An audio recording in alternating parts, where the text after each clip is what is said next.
Assalamualaikum everyone.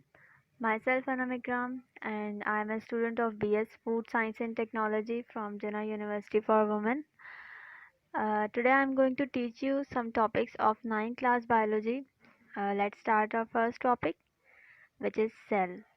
Cell की बात करें डेफिनेशन की हद तक तो cell is the basic structural and functional unit of life. इसका मतलब ये है कि हर लिविंग ऑर्गेनिज्म का स्ट्रक्चरल यूनिट और फंक्शनल यूनिट सेल होता है। ठीक है, अब स्ट्रक्चरल यूनिट क्या होता है बात कर लेते हैं।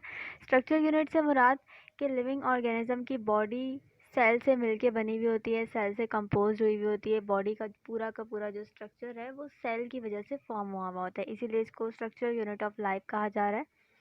और फंक्शनल यूनिट का मतलब ये है कि सेल के अंदर एबिलिटी होती है कि वो बॉडी के डिफरेंट फंक्शंस को परफॉर्म कर रहा होता है। जैसे कि एक एग्जांपल है कि सेल जो है वो बॉडी के अंदर एनर्जी फॉर्म कर रहा होता है। सेल के अपने अंदर जो एटीपीज होते हैं, जो बॉडी की एनर्जी होती है वो फॉर्म हो रही होती है। ठीक है, एंड एज वी नो कि हमें हर काम करने के लिए एनर्जी की ज़रूरत होती है, तो वो एनर्जी कहाँ से आ रही होती है, सेल से मिल रही होती है हमें। ठीक है, इसलिए इसको स्ट्रक्चरल और फंक्शनल यूनिट कहा जा रहा है बॉडी का। अब बात कर लेते हैं इसकी कुछ प्रॉपर्टीज़ की तरफ। तो सबसे पहली प्रॉपर्टी आती है माइक्रोस्कोपिक, यानी सेल एक माइक्रोस्कोपिक थिंग है। ठीक है, यानी हम उसको बगैर माइक्रोस्कोप के नहीं देख सकते। उसका साइज़ इतना छोटा होता है कि हम उसे अपनी नेकेड आई से सी नहीं कर सकते, हमें लाजमी तौर पे ज़रूरत पड़ती है एक माइक्रोस्कोप की। ठीक है, तो इसलिए हम इसको माइक्रोस्कोपिक कह रहे हैं। सेकंड प्रॉपर्टी आ जाती है all living organism start their life as a single cell. इसका मतलब ये है कि हर एक लिविंग ऑर्गेनिज्म, चाहे वो कोई बैक्टीरिया हो, चाहे वो कोई प्लांट हो, चाहे वो कोई एनिमल हो, हर ऑर्गेनिज्म अपनी लाइफ एक सेल से स्टार्ट करता है। ठीक है, ऐसा नहीं होता कि जैसे कि मैं बात करूं बैक्टीरिया की या एक एनिमल की, तो एनिमल इतना बड़ा एकदम से ही फॉर्म नहीं हो जाता, बल्कि वो जो है वो एक सिंगल सेल से डेवलप होना शुरू होता है। ठीक है, डेवलपमेंट होती है, रिप्रोडक्शन होती है, तो उसके अंदर एक सिंगल सेल डिवाइड होता रहता है और डिवाइड होकर वो एक कंप्लीट ऑर्गेनिज्म में कन्वर्ट होता है। इसीलिए कहा जा रहा है कि हर लिविंग ऑर्गेनिज्म अपनी लाइफ एक सिंगल सेल से स्टार्ट कर रहा होता है।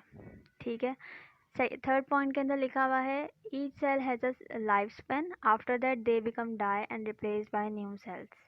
हर एक सेल का अपना एक लाइफ स्पेन होता है, अपनी एक ड्यूरेशन ऑफ लाइफ होती है जिसके अंदर उसको ज़िंदा रहना होता है। And after that they become die, यानी कि फॉर एग्जांपल किसी भी सेल की बात करें तो 20 या 21 डेज़ उसका लाइफ स्पेन होता है। एंड आफ्टर 21 डेज़ वो डाई हो जाता है, मर जाता है, और उसकी जगह न्यू सेल्स आ जाते हैं। ठीक है, न्यू सेल्स रिप्लेस हो जाते हैं। ये प्रोसेस हर लिविंग ऑर्गेनिज्म की बॉडी में चल रहा होता है कंटिन्यूसली। ठीक है, हमारी बॉडी के अंदर मिलियंस और ट्रिलियंस की क्वांटिटी के अंदर सेल्स मौजूद हैं। उनमें से हर एक सेल का अपना लाइफ स्पेन होता है। आफ्टर दैट लाइफ स्पेन वो डाई हो जाते हैं, उनकी जगह नए सेल्स आ जाते हैं। तो सेल के इंट्रोडक्शन के अंदर हमने उसकी डेफिनेशन पढ़ ली, उसकी कुछ प्रॉपर्टीज़ पढ़ ली, जिसके अंदर हमने पढ़ा वो माइक्रोस्कोपिक है। हर ऑर्गेनिज्म अपनी लाइफ एक सिंगल सेल से स्टार्ट करता है, और हमने पढ़ा कि हर एक सेल का अपना एक लाइफ स्पैन होता है, और आफ्टर दैट वो डाई हो जाते हैं, उनकी जगह नए सेल्स रिप्लेस हो जाते हैं। नेक्स्ट मूव टू, अब हम now move to our next slide, जिसके अंदर मैंने कुछ पिक्चर्स की फॉर्म में शो करने की कोशिश करी है। सेल है, एंड देन टिश्यू है, एंड देन ऑर्गन है। ठीक है, इसका मतलब ये है कि सेल्स का तो इंट्रोडक्शन मैं बता चुकी हूँ। ठीक है, मैंने ये इस तरह से शो इसलिए करा है ताकि मैं बता सकूँ कि डिफरेंट सेल्स से मिलकर एक टिश्यू फॉर्म हो रहा होता है, और डिफरेंट टिश्यूज़ से मिलकर एक ऑर्गन फॉर्म हो रहा होता है। ठीक है, तो टिश्यूज़ का बिल्डिंग ब्लॉक सेल है और ऑर्गन्स का बिल्डिंग ब्लॉक टिश्यू है। ठीक है, टिश्यू की डेफिनेशन की हद तक बात करें, वैसे तो ये टिश्यू और ऑर्गन्स आपकी 9th क्लास की बुक के अंदर आगे और एक्सप्लेन किए जाएंगे। अभी मैं जिस डेफिनेशन की हद तक बता देती हूँ। टिश्यू की बात करें तो टिश्यू नंबर ऑफ़ सेल्स से मिलके बना हुआ होता है। बहुत सारे सेल्स मिलकर एक टिश्यू फॉर्म कर रहे होते हैं। टिश्यू के एग्जांपल्स की बात करें तो उसमें आ जाते हैं कार्डियक टिश्यूज़, ठीक है। कार्डियक टिश्यूज़ वो टिश्यूज़ होते हैं जो कि हार्ट को फॉर्म कर रहे होते हैं, ठीक है। कार्डियक का वर्ड स्पेसिफिकली हार्ट के लिए रखा गया है। तो कार्डियक टिश्यूज़ वो टिश्यूज़ होते हैं जो कि हार्ट को फॉर्म कर रहे होते हैं, हार्ट बना रहे होते हैं या हार्ट के अंदर प्रेजेंट होते हैं। नेक्स्ट आ जाता है ऑर्गन। ऑर्गन डिफरेंट टिश्यूज से मिलके बना हुआ होता है और नंबर ऑफ टिश्यूज से मिलके बना हुआ होता है, ठीक है। जैसे कि हार्ट की बात कर लेते हैं, तो हार्ट जो है वो कार्डियक टिश्यूज से मिलके बनता है। बहुत सारे कार्डियक टिश्यूज मिलके हार्ट को कंपोज कर रहे होते हैं, और सिर्फ कार्डियक टिश्यूज ही नहीं बल्कि और डिफरेंट अदर टिश्यूज होते हैं जो कि मिलके एक कंप्लीट हार्ट को फॉर्म कर रहे होते हैं।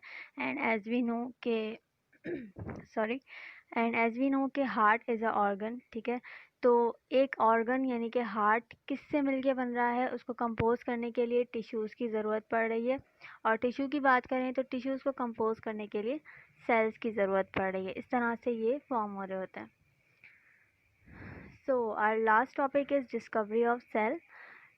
डिस्कवरी ऑफ सेल, जैसे कि हम पढ़ चुके हैं कि सेल एक माइक्रोस्कोपिक थिंग है। तो सेल को डिस्कवर करने से पहले माइक्रोस्कोप डिस्कवर हुई थी 1632 से 1723 के अंदर। एंटनी वैन लेवेनहुक ने डिस्कवर किया था फर्स्ट माइक्रोस्कोप को। एंड आफ्टर दैट 1665 के अंदर रॉबर्ट हुक ने फर्स्ट सेल डिस्कवर किया और बताया, लोगों को आगाह किया कि सेल क्या होता है, सेल को डिस्कवर किया। कैसे डिस्कवर किया उसकी कुछ एक्सप्लेनेशन हम आगे जाके पढ़ लेते हैं। So he examined a large number of compartments in a cork and named these compartments as a cell. इसने कॉर्क पे काम किया था। कॉर्क की डेफिनेशन बता देती हूँ। कॉर्क एक लकड़ी का पीस होता है जो कि अक्सर केमिकल्स की बॉटल को सील करने के लिए या उसको कवर करने के लिए या फिर वाइन की बॉटल्स को कवर करने के लिए यूज़ किया जाता है। तो उस ज़माने में रॉबर्ट हुक ने जो है वो कॉर्क के पीस को लिया था और उसको माइक्रोस्कोप के अंदर एग्जामिन किया था, देखा था। यहाँ पर मैंने ये डायग्राम शो की हुई है, ये कॉर्क के पीस की डायग्राम है जो कि अंडर माइक्रोस्कोप इस तरह की दिख रही है। इसमें देख रहे होंगे आप लोग डिफरेंट छोटे छोटे कंपार्टमेंट्स बने हुए हैं, डिफरेंट होल्स बने हुए हैं। ये होल्स क्यों हैं? ये सेल्स की वजह से हैं। अगर हम उसको विदाउट माइक्रोस्कोप देखते हैं किसी लकड़ी के पीस को, तो हमें उसके अंदर इस तरह की कोई कंपार्टमेंट्स नहीं नज़र आ रहे होते, ठीक है। जबकि अगर हम उसी चीज़ को माइक्रोस्कोप में देखते हैं तो हमें डिफरेंट नंबर ऑफ़ कंपार्टमेंट्स नज़र आ रहे हैं। इसका मतलब यही है कि ये क्या है, सेल हैं, ठीक है। सेल को हम अपनी आँखों से नहीं देख सकते। तो रॉबर्ट हुक ने यही किया था कि उसने कॉर्क के पीस को माइक्रोस्कोप के अंदर एग्जामिन किया था, और माइक्रोस्कोप की एग्जामिनेशन के बाद उसने देखा कि उसके अंदर डिफरेंट नंबर ऑफ़ कंपार्टमेंट्स नज़र आ रहे हैं, जिसको उसने फर्दर स्टडी के बाद सेल का नाम दिया था। ओके, सो यहाँ पे हमारे टॉपिक्स एंड होते हैं। I hope